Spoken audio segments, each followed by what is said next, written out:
Lo que vamos. Bien, ahora bienvenido a todos los que nos siguen ahora por YouTube. Recién nos conectamos con YouTube, así que están bienvenidos al tema de lo que vamos a compartir en el día de hoy. Así que ahora vamos a poner en pantalla las lecturas bíblicas. Las dos están en Mateo y Paulina Golmich nos va a ayudar con la lectura de estos dos pasajes que están en el Nuevo Testamento en esta oportunidad.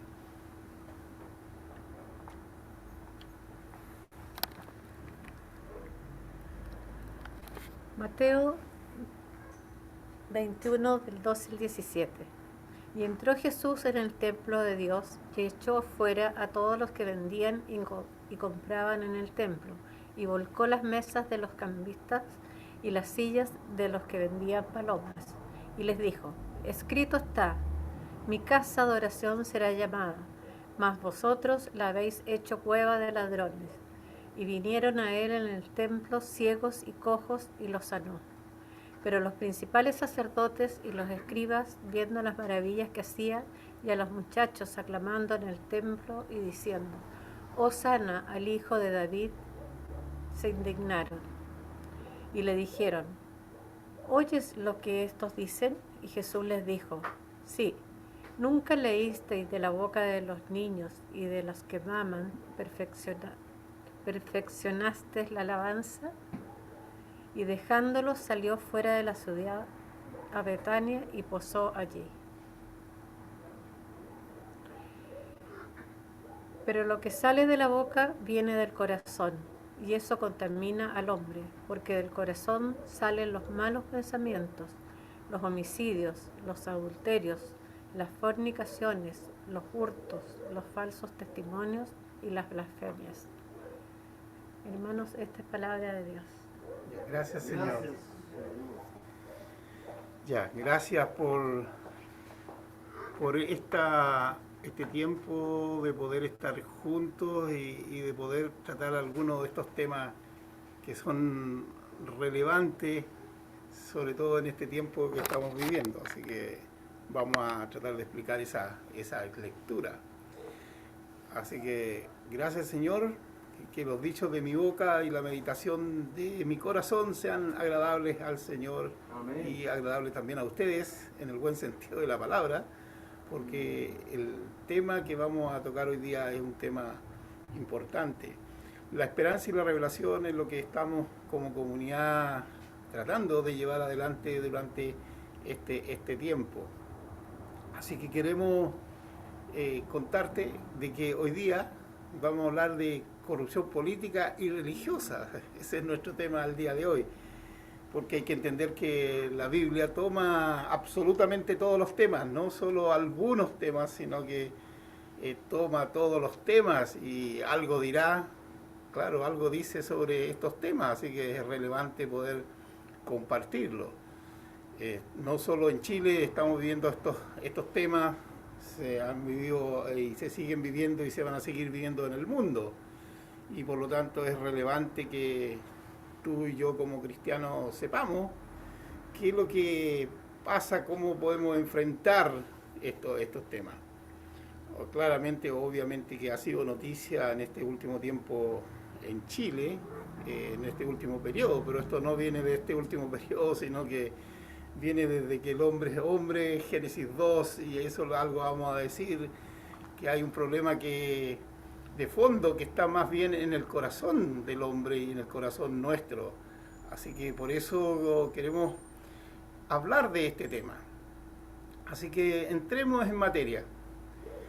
Y la materia que queremos hablar es sobre corrupción. Y la palabra y la definición de corrupción se entiende siempre como un proceso de descomposición. No sé si ustedes, bueno, todos hemos visto cuando alguna materia viva, ya sea un organismo vivo, orgánico, ¿no es cierto? Y a veces en nuestras casas algunos productos, ¿no es cierto? Cambian y al cambiar en una descomposición cambia su olor, su estructura y deja de cumplir el objetivo para el cual fue esa cosa, o en un sentido creado, o forma parte de la naturaleza. Y esto puede ser gradual. Ya, pero esto podríamos decir es para los elementos químicos, ¿no? Pero finalmente también se ha incluido y se ha entendido que los sistemas sociales en el cual vivimos también pueden tener un tema de descomposición. Quiere decir que también podría tener mal olor y que las materias y los componentes que forman, ¿no es cierto?, todo el grupo social también se pueden descomponer. Entonces la descomposición también se puede aplicar a los sistemas sociales, políticos y económicos. Quiere decir, no es solo de la materia orgánica que puede verse involucrada en el tema del concepto de corrupción. En la lámina siguiente vamos a ver el origen de la palabra corrupción. Obviamente viene del latín y del latín clásico, y justamente se usaba para describir este proceso de descomposición en su origen. Pero no solo se aplicó y se comenzó a aplicar como descomposición, ya dijimos, en las materias orgánicas, sino que también se refiere a la descomposición social, y esto tiene que ver con la decadencia moral, el tema de los valores, la integridad. Entonces este término se amplió mucho más a situaciones deshonestas, fraudulentas, ilegales, y que de alguna forma como sociedad también nos podemos ver involucrados. Entonces esta palabra corrupción, que nace de la parte química, después se fue ampliando no solo a los organismos vivos, sino que también a las organizaciones sociales que están planteadas también como un organismo y un organismo vivo, y que generan entonces situaciones que pueden afectar justamente la convivencia social. Vamos a la lámina siguiente para decirles, mire, en Chile hemos tenido algunos temas, aquí hay algunos casos famosos en Chile de nuestra también descomposición social. Ustedes se tienen que acordar, algunos casos como famosos, el confort, las farmacias, los pollos, financiamiento político, las municipalidades, los convenios, que en la nueva ahora, en la última, tiene que ver con los convenios, ¿no es cierto?, entre el Estado y las organizaciones, las ONG, pero también están las instituciones militares, y las iglesias no quedan fuera tampoco de esto. Y ahí tienen otros casos más, caso Cascada, Penta, Cabal, y ahí Boticate, tienen todo ahí con sus nombres, que es una forma que ha sucedido esta corrupción social en Chile. Esto es solo de Chile, ¿verdad? No estamos hablando de otros países, estamos hablando solamente en Chile. Y dirá, no, en Chile puede ser poco, mucho, eso lo vamos a ver, pero mundialmente, aun cuando no estamos en los números 1 o los primeros de la lista, eso, imagínense, si no estamos en los números primeros, ¿cómo serán los otros? Si Chile no está entre los primeros, entonces la pregunta es ¿cómo serán los otros? Parece que mucho más que nuestro país. Bueno, yo creo que como cristiano es bueno entender los tiempos que estamos viviendo y las situaciones que vivimos desde el punto de vista social. Vamos a la lámina siguiente. Miren, los filósofos han tratado de entender esto de la corrupción. Bueno, y algunos filósofos han dicho, bueno, esto tiene que ver con la naturaleza humana defectuosa, es un tipo de definición, de decir, bueno, el problema entonces es que los seres humanos tenemos este tema y es propio de nuestra naturaleza humana.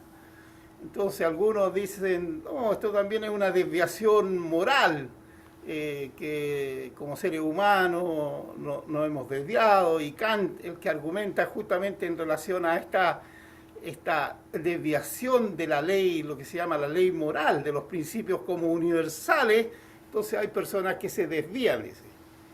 Y hay otros que también lo plantean desde las estructuras sociales y políticas, que creen que por el tema y la forma en que el hombre se ha organizado socialmente, estas estructuras sociales y políticas son las que son corruptas. Y la ambición de poder. Algunos filósofos lo ven también del punto de vista de la ambición desmedida, ¿no es cierto? Y Maquiavelo, que es el más famoso de todos, él resalta que la corrupción puede surgir cuando los individuos buscan alcanzar y mantener posiciones de autoridad y privilegio. Entonces, y se sostenía que los gobernantes deben disputar o estar dispuestos a utilizar medios inmorales. Bueno, ustedes ubican a Maquiavelo. Maquiavelo, por eso la palabra, dicen, eres maquiavélico. Maquiavélico decía, no, hay que ser corrupto. Si tú quieres poder y quieres cosas, tenés que ser corrupto. Si no tenés otra fórmula. Imagínense cómo los filósofos se han acercado a estos temas. Así que, pero queremos profundizar un poquito más. Vamos a la lámina siguiente. Y hay ejemplos históricos de la corrupción en el ser humano y queremos partir con Roma, pero esto antes de Roma, no es Roma. Pero hay que entender, vamos a hablar un poquito del tiempo de Jesús. En el tiempo de Roma, bueno, había corrupción en Roma y toda la forma de gobierno romano, cómo funcionaba todo el sistema romano, claramente había corrupción en su forma de convivencia romana. En la Edad Media también esto sucedió, en las prácticas, sobre todo en las prácticas religiosas, en la Edad Media fue muy caótico, no solo para la Iglesia Católica, sino que también para los reformadores protestantes, que lo hemos dicho y lo hemos comentado. Y entonces hay una época muy oscura de corrupción social, de la convivencia, y aún ahí, aunque estamos hablando de temas religiosos, entonces decimos, la corrupción también afecta a las comunidades y también afecta a los religiosos.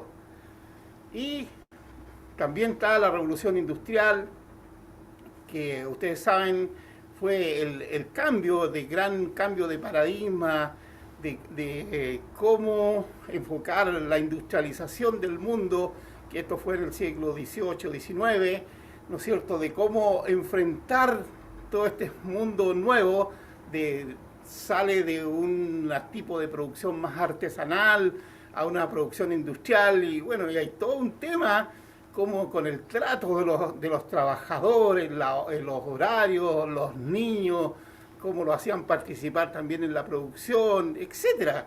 Entonces, pareciera que esto no es solo de un tiempo, de una época. Ahora, ¿qué decir del tiempo moderno? Bueno, lo estamos viendo. Los tiempos modernos también están afectados por la corrupción, los sistemas públicos y cómo manejar los dineros, etcétera. Eso ha generado un tema relevante, ¿no es cierto?, en la forma y del manejo social de las comunidades. Entonces esto tiene un aspecto histórico, y antes de Roma también, digamos, y los otros imperios, no solo el imperio romano, el imperio otomano, etcétera. Así que esto tiene que ver entonces con el hombre y con nuestro corazón, y tiene que ver con lo que somos como seres humanos. Ya, vamos a la lámina siguiente. ¿Qué pasaba en el tiempo de Jesús? Bueno, en el tiempo de Jesús también había corrupción, estaba la corrupción política y la religiosa. Y esto es lo que vamos a tratar de explicar, ese pasaje de Jesús en el templo. ¿Qué tiene que ver con la corrupción? Sí, ese yo creo que es el pasaje del Nuevo Testamento en que Jesús se enfrenta a personas del ámbito religioso y del ámbito comercial, ¿no es cierto?, por la forma en que ellos están haciendo las cosas. Entonces, había corrupción religiosa, sí, también había corrupción política en Judea, y la forma de organización de los romanos, bueno, colocaban siempre un procurador, colocaban como un encargado de las áreas, y a veces necesitaban que esa persona tuviera alguna cercanía con los judíos. Entonces algunos ponían algunos con alguna descendencia lejana judía, de tal forma que esa persona pudiera controlar al pueblo, ¿no es cierto? Y obviamente lo hacían de una forma con mucha corrupción. Y el comercio también, el comercio y las prácticas comerciales de poder engañar a la gente también forma parte de los esquemas de corrupción que habían en el tiempo de Jesús. Y el ejemplo que viene es el siguiente. Esto, imagínense, esto está escrito en el Antiguo Testamento. Ya en el Antiguo Testamento se habla del engaño con una balanza. Miren lo que dice Proverbio. Una balanza falsa es abominación a Jehová, mal peso justo es su contentamiento. Esto significa que, imagínense, ¿de cuánto tiempo viene esto? Estamos hablando de miles de años que con la balanza, quiere decir, con el peso, vendíamos un producto que decimos es 1 kilo y resulta que no es 1 kilo.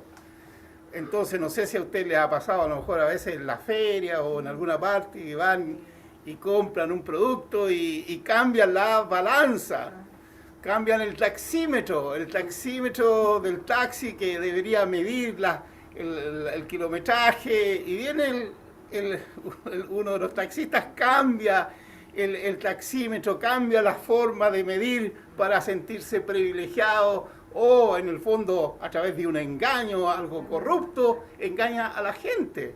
Así que miren, este pasaje de Proverbios, imagínense, tiene miles de años y parece que esto de engañar con los productos no es nada nuevo. Nada nuevo de querer que en una cantidad, al vender 1 kilo, no sea 1 kilo. Imagínense de cada venta, que si decimos que es 1 kilo y no son 800, está el 20% menos del producto, y súmale uno y otro, y a veces decimos, bueno, en situaciones no, es que 1 peso son 10 pesos, y sumado por la cantidad de gente y cuánto engaño comercial también existe en las empresas, ¿no es cierto?, que engañan, y nosotros decimos, no, como si total son 100 pesos, pero 100 pesos multiplicado por los millones de personas que están siendo engañadas es una tremenda cantidad. Así que Jesús comienza a interactuar con la gente de la época. Veamos la lámina siguiente, porque ahí nos va a mostrar un poquito más este tema desde el punto de vista de la corrupción religiosa. Bueno, había corrupción religiosa, sí, y los gobernantes judíos romanos trataban el imperio de colocar a alguien ahí como intermedio, que tuviera alguna descendencia judía, ya habíamos dicho, para ponerlos como gobernantes o ponerlos como procuradores, ¿no es cierto? Y tenemos a Pilato, Herodes, y muchos ahí famosos que en el tiempo de Jesús actuaban en beneficio del imperio, ¿no es cierto?, y para mantener toda la situación social. Pero los religiosos también tenían su estructura religiosa de cómo trabajaban y cómo hacían las cosas, y obviamente que Jesús es el que los delata, y muchas veces de la forma corrupta en que ellos incluso interpretaban la ley. La ley entendemos que la ley es la ley de Dios, la ley de Moisés, la que fue entregada. Ellos la interpretaban antojadizamente para decir lo que ellos querían que dijera. De hecho, Jesús siempre les manifestó, cuando tuvo que interpretar la ley ley dice tal cosa, pero yo os digo tal cosa. Si ustedes leen las bienaventuranzas, justamente lo que hace es Jesús dar una correcta interpretación de la ley, porque estos mañosamente interpretaban la ley para beneficios personales, ¿no es cierto?, y para beneficio de su comodidad religiosa, y Jesús los tiene que denunciar. Bueno, entonces aquí ya empezamos a entrar que hay una corrupción del tiempo de Jesús. Estaba la corrupción religiosa y estaba la corrupción del Imperio Romano, que tenía su propia corrupción. Entonces ambos tenían corrupción, y a veces, ¿qué creen? Hacían alianza entre los corruptos, obvio. Hacen alianza entre unos y otros para poder mantenerse en el poder. Entonces hay una corrupción entre los religiosos y los gobernantes. Ahí tenían sus dramas y sus también entreligadas cosas para mantener el poder de ambos y seguir siendo corruptos. Miren, la corrupción religiosa, que es lo que estamos hablando, y la corrupción política, que es lo que estamos hablando de los romanos. Ya, miren la corrupción religiosa. El pasaje que nosotros leímos es un pasaje en que Jesús va al templo y ve que está ahí todo el comercio ambulante. Ya existía el comercio ambulante, así que no lo invento de ahora. Estaba afuera del templo todo el comercio ambulante y estaban vendiendo, ¿no es cierto? Y animales y todas cosas. Y ya tenían una casa de cambio. Vamos a explicar qué tiene que ver. Imagínense, en esa época ya había una casa de cambio afuera del templo. Vamos a explicar por qué tenían una casa de cambio afuera del templo. Y además se sabe que estaban en combinación con los sacerdotes. Quiere decir, tú no tenías que instalar como comercio ambulante si no tenías la autorización de los religiosos. Así que no se podían instalar ahí. Así que aquí la corrupción estaba pero clarita. Tenías que instalarte ahí y no cualquiera que venía a pescar decía yo voy a poner mi casa de cambio aquí a la afuerita. No. Los religiosos tenían controladito el tema quién es quién, los animales que vendían, los sacrificios y todo lo que se vendía. Entonces había toda una hipocresía del formalismo religioso, que lo vamos a implicar un poquito más el tema incluso de las casas de cambio. ¿Por qué habían casas de cambio? Que uno se puede preguntar, ¿por qué habían casas de cambio? ¿Qué tiene que ver una casa de cambio afuera? Miren, lo vamos a explicar porque es interesante. Bueno, y la corrupción romana, obviamente el imperio cada vez que avanzaba, tomaba, ¿no es cierto? Ustedes saben que la palabra evangelio significa noticia. Y la palabra evangelio nace de los romanos, no nace de los cristianos, nace la noticia del imperio. Entonces cada vez que el imperio tomaba una ciudad decía, llegó el evangelio. ¿Qué evangelio llegaba? El evangelio de Roma, quiere decir la noticia de Roma. Entonces se ponían afuera del palacio, no existía la CNN, ahí afuera del palacio salían las noticias, decían, señores, el evangelio. Y el evangelio eran las noticias, por eso que el cristianismo después adopta esa palabra evangelio, las buenas, y por eso le ponen las buenas, le agrega la palabra al evangelio con la palabra buena. Como decir, esta es la buena noticia del evangelio. Pero los romanos ya tenían la palabra evangelio, es romana, no es cristiana, nace de los romanos. Ya, entonces obviamente su liderazgo era corrupto, la extorsión, los sobornos, todo eso ya existía, así que nada nuevo bajo el sol, nada nuevo bajo el sol. Ya. Algunos aspectos de la corrupción romana, ya algo hemos dicho, sobornos, la malversación de los fondos públicos. No, si en Roma ya existía la malversación de los fondos públicos, no es de ahora que inventaron que hay que malversarlos. No, si ya en Roma esto ya existía ya, nada nuevo. Y la extorsión, la coerción, todo eso, y compra de cargos políticos también. Pues si ustedes ven las películas de Roma ahí, de cada uno de los emperadores, cómo se manejaban todos estos temas económico y la extorsión unos con otros, etcétera. Nada nuevo bajo el sol. Vamos a la lámina siguiente.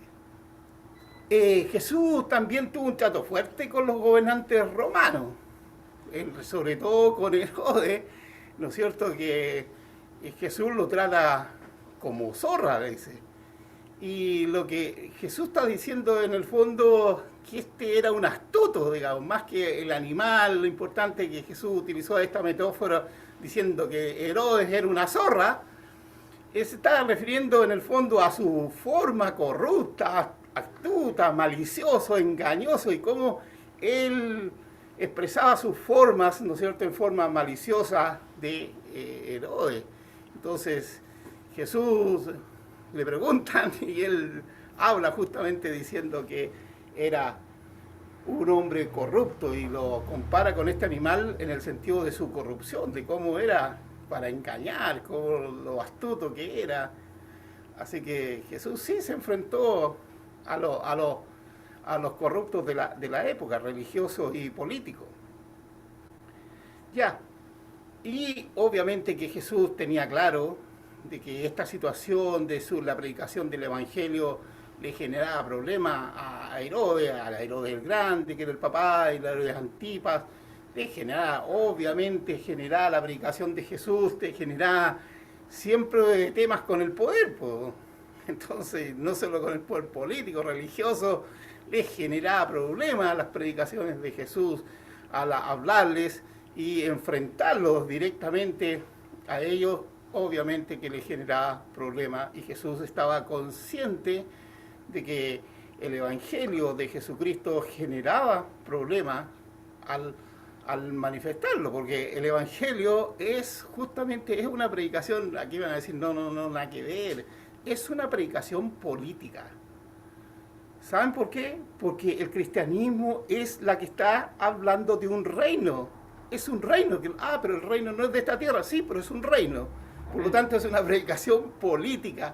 Y el evangelio del reino, tal como existía el evangelio de Roma, el evangelio de Roma tiene todas unas leyes políticas, sociales y formas. Y el reinado de Jesús también es político y también tiene leyes y normas, las normas del reino de Dios, que no son las mismas reinas de este mundo. Por lo tanto, la predicación de Jesús sí era una predicación política, y por eso que confrontaba al reino. De hecho, cuando lo llevaron frente al emperador, la acusación que le hacen los ante Pilato, diciéndole, oye, y ahí es donde ponen en lío, ponen en problema a Pilato, cuando le dice, oye, este dice que es rey de los judíos.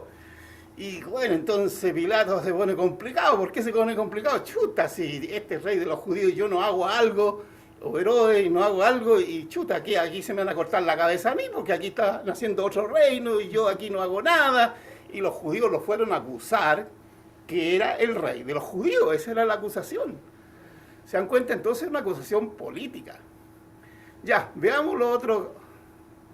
Jesús también trata, imagínense, a estos religiosos como sepulcros blanqueados. Miren, suavecito el término. En el fondo le está diciendo, mira, ustedes van a los cementerios, blanquitos, bien limpiecitos, pero adentro hay un cuerpo en descomposición y en corrupción. Entonces Jesús le dijo, ustedes, los religiosos, le dijo, son como sepulcros blanqueados, hermosos por fuera, limpios por fuera, pero por dentro están llenos de corrupción. Entonces los enfrenta claramente a los corruptos religiosos, diciéndole cómo eran ellos, de una imagen linda por fuera, pero por dentro era totalmente descompuesto. Ya, miren, esto es lo que logré sacar de la balance de las corrupciones en América Latina. Esto era el año pasado, porque estos son datos duros, por eso no tengo los de ahora, porque estos son datos duros. Entonces, como son datos duros, los del 23 todavía no están.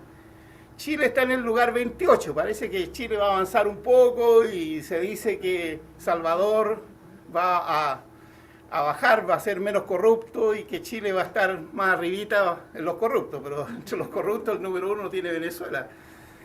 Haití, Nicaragua, Honduras, Guatemala, Paraguay, Bolivia, México está en 7º lugar, República Dominicana, Salvador, Ecuador, Panamá, Perú, Argentina está en el lugar 13 los argentinos, ¿eh? Esto era el año 2022, el año pasado. Y obviamente que esto puede cambiar en el 2023, obviamente. Y bueno, y Chile, claramente, yo creo que la corrupción chilena, creo que es un poquito distinta al resto de Latinoamérica, porque nuestra corrupción es silenciosa. ¿Saben por qué? Yo le llamo la corrupción silenciosa. Los chilenos no nos gustan que nos digan que somos ladrones ni corruptos. En cambio, en otros países no tienen ni un problema en que digan, oye, tú eres un corrupto. Entonces no se hacen ningún problema. En cambio, el chileno sí se hace problema que te digan que eres corrupto. Entonces la corrupción chilena siempre queremos hacerla por debajo. Que nadie me pide. Bueno, se cuenta, aquí a contar una historia, se cuenta que hubo una reunión de corruptos, se juntaron los corruptos, entonces hicieron una reunión primero en Estados Unidos, y entonces el gringo en Estados Unidos viene y les dice al grupo de corruptos, le dice, mira ese puente que está allá, ya sí, todos viendo el puente, ya, le dice, mira, ese puente, el 10% de ese puente está aquí en este bolsillo. Ya, después esa misma reunión se hizo en Latinoamérica. Y lo mismo, entonces vienen al gringo, le dicen, mira, mira el puente que está allá. Y el gringo decía, pero puente, no veo ni un puente. Ah, dijo, no ves ni un puente porque el 100% está en mi bolsillo. Entonces, es un poco el cambio del tipo de corrupción de unos con otros, ¿te dan cuenta? Entonces los latinos decían, no, el 100% está en mi bolsillo, y el gringo decía, no, el 10% está en mi bolsillo. En cambio, el chileno no existía ni el puente, o los latinoamericanos, bien, porque es un chiste latinoamericano de que los latinos le daba lo mismo y el puente no existía, no, estaba el 100% en el bolsillo de algunas personas. Bueno, la Biblia habla de estos temas y obviamente que enseña sobre la integridad, la justicia, la honestidad. Y este es un tema central de la Biblia, de que las personas vivamos honestamente. Y ese es el mensaje de la Biblia, no hay otro, de poder enseñarnos que podamos vivir con integridad y con honestidad. Amén. Vamos a la lámina siguiente. También la Biblia dice, insta a los creyentes a dejar de robar. Imagínense, a las iglesias dice, oye, en tus comunidades no deben haber personas que roben. Y al contrario, trabaja para poder compartir con los necesitados. Entonces, no solo está en los 10 mandamientos, sino que después en el Nuevo Testamento se hace énfasis que el robar no es bueno para una sociedad ni también es bueno para las personas. Imagínense si todo el mundo se pusiera a robar, ¿en qué terminaría el mundo? ¿En qué terminaría este país si todo el mundo robara? Obviamente que el robar para algunos resulta fácil, y ya este tema lo hemos tocado, el tema justamente de la violencia y cómo se usa a los jóvenes, etcétera, etcétera, y cómo las leyes no son las adecuadas para los tiempos que estamos viviendo. Ya, y aquí es importante entonces entender qué pasa con nuestro corazón. Pero lo que sale de la boca viene del corazón y eso contamina al hombre. Jesús lo que está diciendo normalmente es lo que pasa y lo que vivimos es que lo que está en nuestros corazones. En nuestros corazones es el problema. Entonces aquí no es un problema si es de izquierda, de derecha, no, da lo mismo, si ambos tienen corazones, entonces ambos pueden ser corruptos, así que incluso también el riesgo de que nosotros seamos corruptos. Yo, bueno, dentro del tema de la corrupción, yo conocí a gente creyente, católico y protestante que también estaban metidos en el tema de las corrupciones políticas chilenas, así que aquí no es un tema de religión, ni tampoco es un tema de izquierda, de derecha, hay en todos lados, ¿no es cierto?, está este tema de la corrupción, porque finalmente tiene que ver con un tema del corazón. Así que, Señor, líbranos de toda esta corrupción. Ya, la prédica de Jesús, obviamente que estaba enfocada a predicar sobre los valores, sobre la rectitud y las prácticas de este reino que ya hemos mencionado. Entonces, el cristianismo, si yo soy un seguidor de Jesús, tengo que seguir la claridad, la doctrina del reino. Y este es un reino que tiene reglas y normas, incluso económicas, financieras. El reino de Jesús las tiene. La forma ya lo hemos dicho, Fernando predicó que era para el cristianismo era mejor dar que recibir. Esas son normas del reino de Dios. El reino de Dios es que es mejor dar que recibir. Y dar a la gente, dar a los necesitados, estar con ellos. Esas forman parte de las prácticas del reino de Dios. Aleluya. Vamos a la siguiente. Bueno, Jesús estaba con los marginados, con los leprosos, las mujeres, los enfermos. Esa forma parte del entendimiento del reino de Dios. Jesús no estaba con los poderosos ahí tratando de administrar la fórmula con los poderosos, sino que estaba con los débiles, los enfermos, los necesitados, los leprosos. Ahí está el evangelio del reino. Y entonces ese es un mensaje para ti y para mí, que como creyentes y como cristianos tenemos que estar con los necesitados. Y a lo mejor hoy día no existen los leprosos, pero existen leprosos en esta sociedad. Sí, pues existe gente marginada que los marginan por A, B, C motivos, son marginados. Y bueno, ahí tenemos que estar los cristianos para apoyar a esta gente que es marginada. Amén. Ya, la siguiente. Bien, para que ustedes sepan, también habían corruptos dentro de los judíos. No eran nada solamente los romanos. Y bueno, y Mateo y Zaqueo son dos personas famosas del área financiera del tiempo de Jesús, pero aún así, Mateo, porque se suponía que estos que recolectaban impuestos del imperio se quedaban con la comisión, se quedaban con una comisión y eran gente que tenía algún billetito, no era Mateo, no era nada un pobrecito, ni Zaqueo tampoco. Entonces, pero Zaqueo era un pequeño deporte, se acuerda la historia, y se subió a un árbol para ver a Jesús, y Jesús le dijo, oye Zaqueo, yo necesito ir a tu casa hoy día. Y todos decían, pero ¿cómo Jesús se le ocurre ir a meterse a la casa de este sinvergüenza como Zaqueo? Si este era un saqueador, ahí viene la palabra, un saqueador, el de Zaqueo.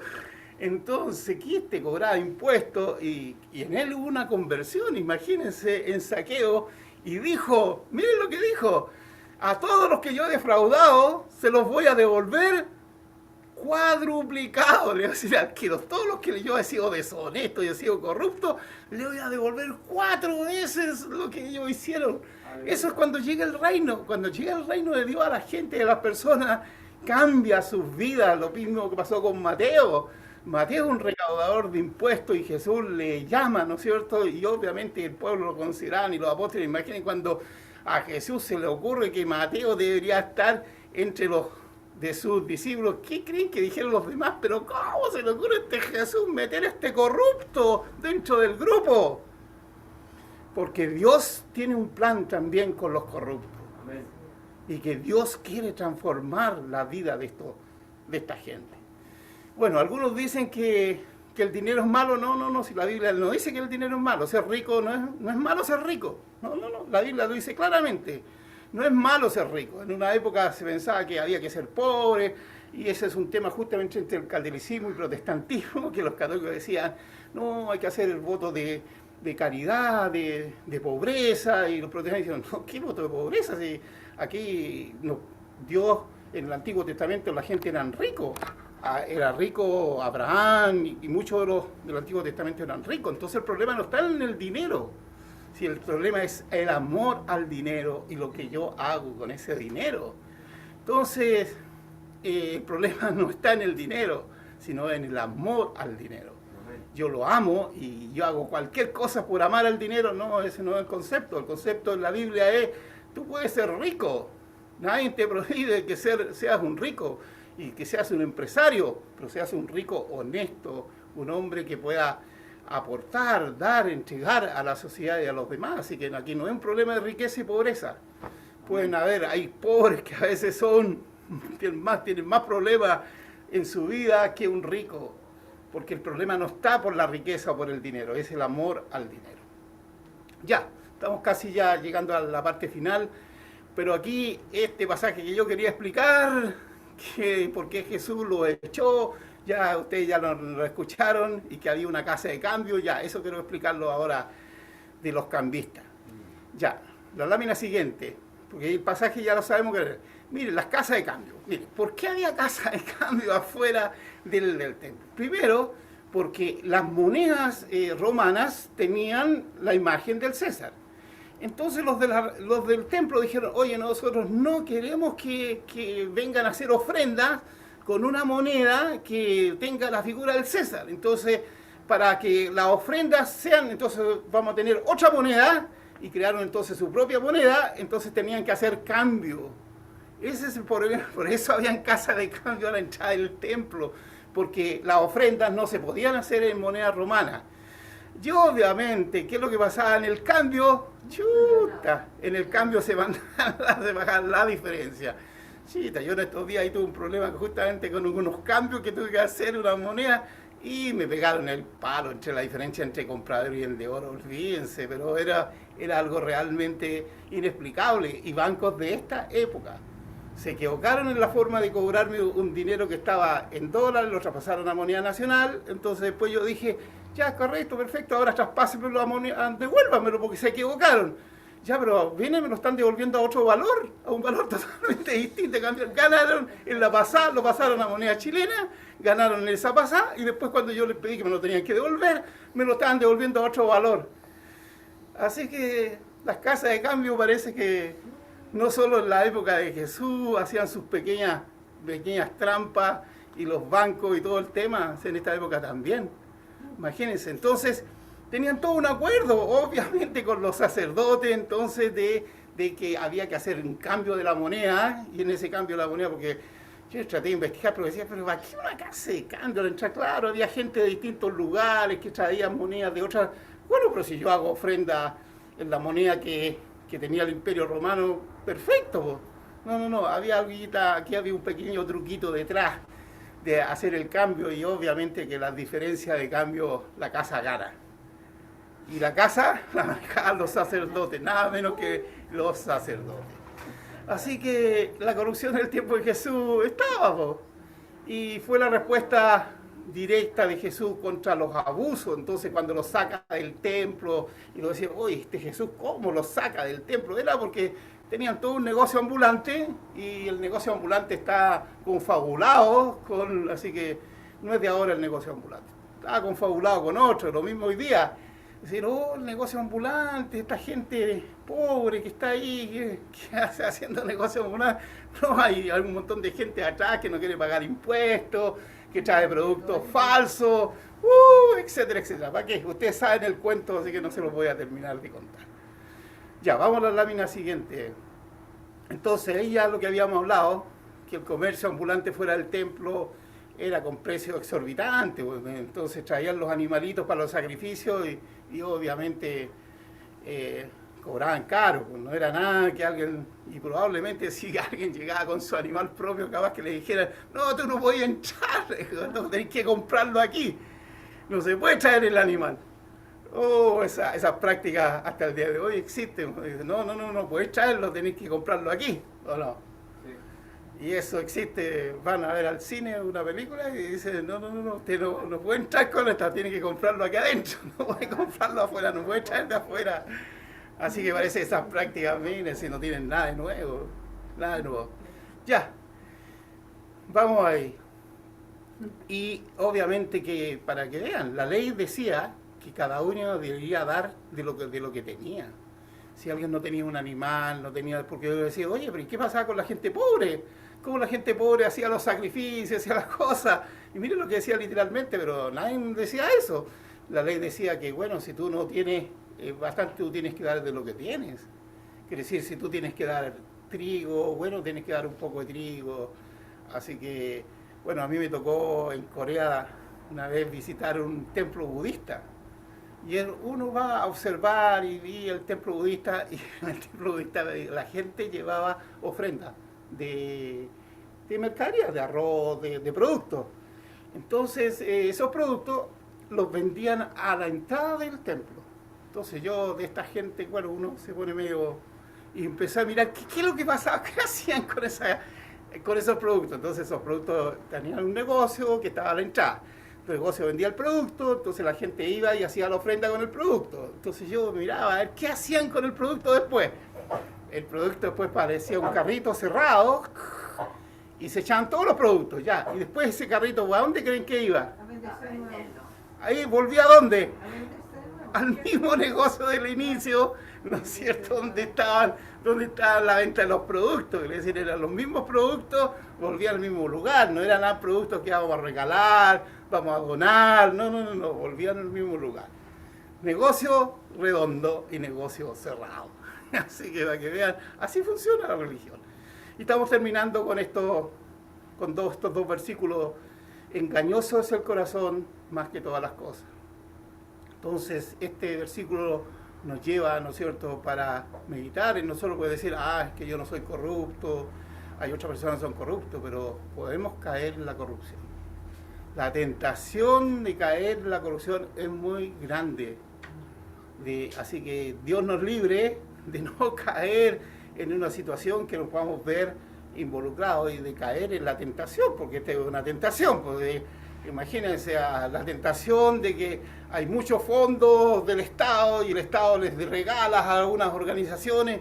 Chuta, pero ¿por qué no pasársela a una organización de un amigo, y ese amigo ahí me consigue pega, consigue a los amigos, y aquí nos vamos todos los amigos, y todos los amigos nos vamos ricos para la casa?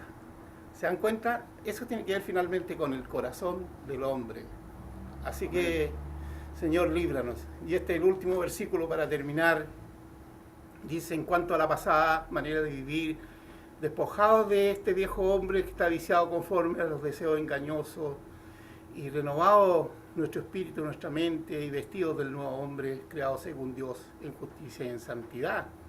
Así que Dios también ama a los corruptos, si no, aquí no, el cristianismo por eso es distinto. Dios amaba, Jesús amó a Zaqueo, que era un corrupto, y a Mateo. ¿Y cómo los amó? Hablándoles de Jesús y armándoles en amor de lo que ellos estaban haciendo, que no era bueno, y ellos cambiaron su forma de vivir. Este es el Evangelio del Reino. Amén. Conclusiones.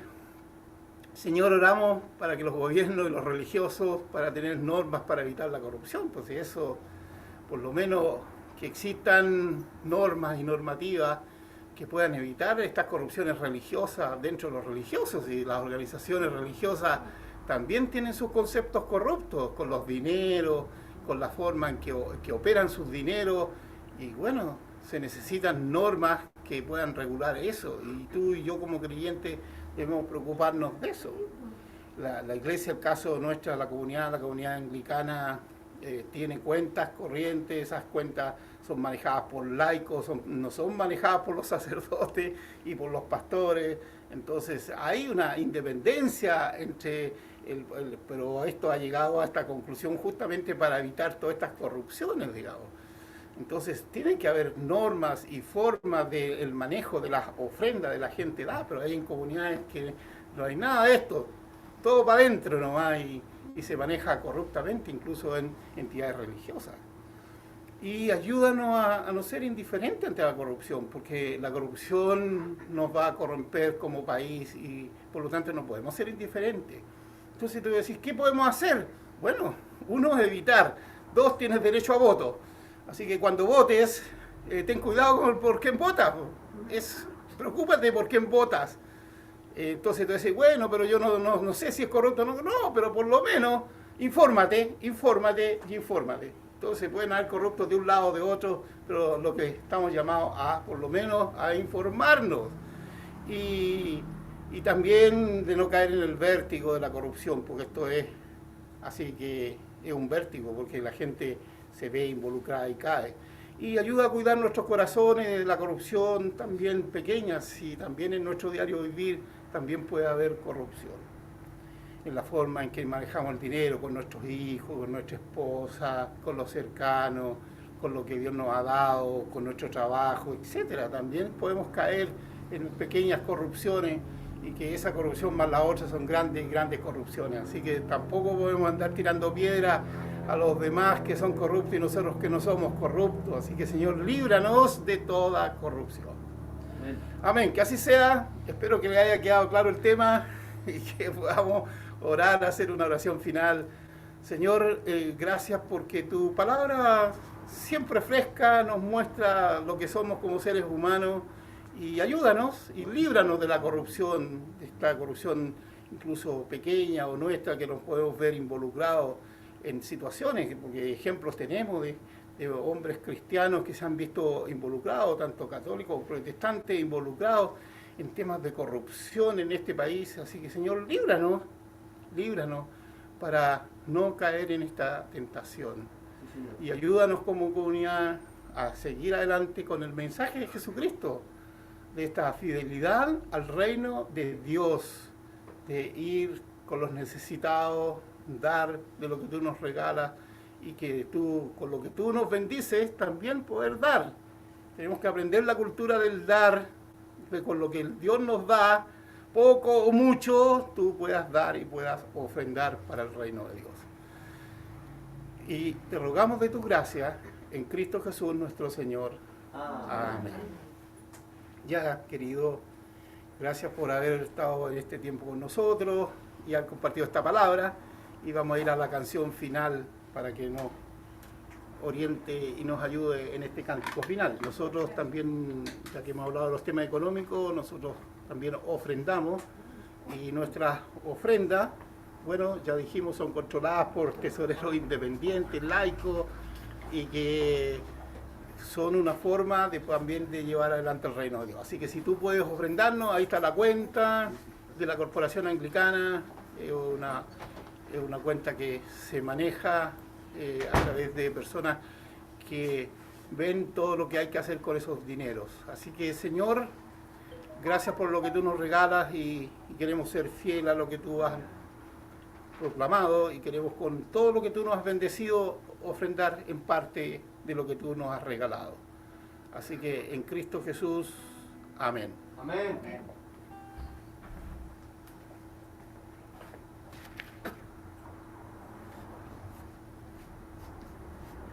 Vamos a terminar con una canción alegre porque Cristo murió por nosotros y nos liberó así del pecado.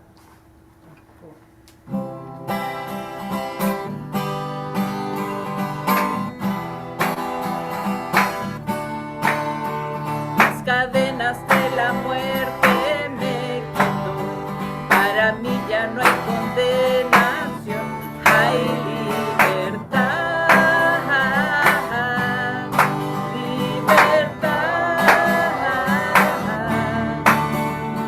Esclavo del pecado me libró, en la cruz compró mi redención, mi libertad, libertad. Rompió mis cadenas, me dio vida nueva y al fondo del mar echó mi maldad, lavó mis pecados y me ha perdonado. Solo en el nombre de Jesús hay libertad.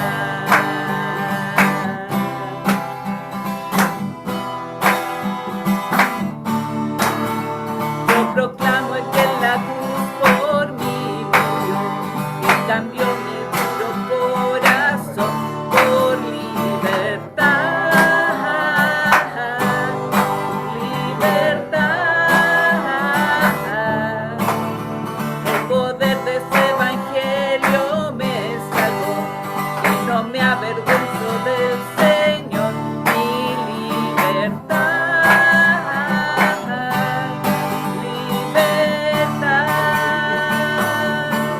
Rompió mis cadenas, me dio vida nueva y al fondo del mar echó mi maldad, lavó mis pecados y me ha perdonado. Solo en el nombre de Jesús hay libertad.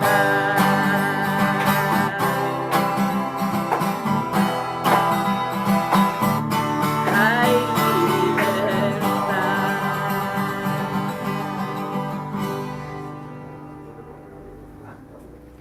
Ya, muchas gracias porque esa canción nos muestra justamente que en Cristo tenemos mucha libertad. Amén. Estamos llegando a la bendición final. Queremos invitarte también el domingo fin de mes. Tenemos un retiro acá en Los Dominicos, en la iglesia de Los Dominicos. Ahí tiene una casa de retiro muy grande y queremos ahí invitarte.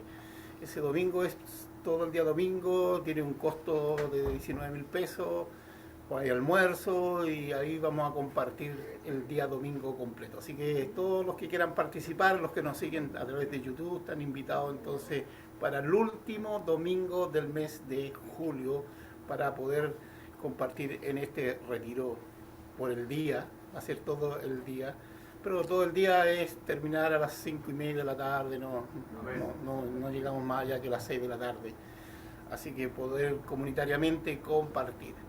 Bien, vamos a ir a la bendición final y ustedes saben, la bendición final es un poner en práctica lo que hemos escuchado. Esa es la bendición final que se usa en la iglesia anglicana en todo el mundo y que es que lo que uno escucha tiene que ponerlo en práctica. De eso se trata, no es ir a escuchar misa o escuchar una palabra y qué lindo, qué bonito, no, es para ponerlo en práctica. Por eso dice, salgamos al mundo en paz, tengamos buen ánimo, retengamos firmemente lo bueno. No paguemos a nadie mal por mal, fortalezcamos a los desanimados, sostengamos a los débiles, ayudemos a los afligidos, honremos a todos, amemos y sirvamos al Señor, regocijándonos en el poder del Espíritu Santo y la bendición de Dios omnipotente, el Padre, el Hijo y el Espíritu Santo, sea sobre nosotros y more con nosotros por siempre. Amén. Ya, querida comunidad, vamos a servir al Señor. Amén. Serviremos al Señor. Aleluya. Ya, muy bien. Gracias a todos los que nos han seguido por YouTube. Así que les esperamos el próximo domingo y les dejamos esa invitación para el retiro.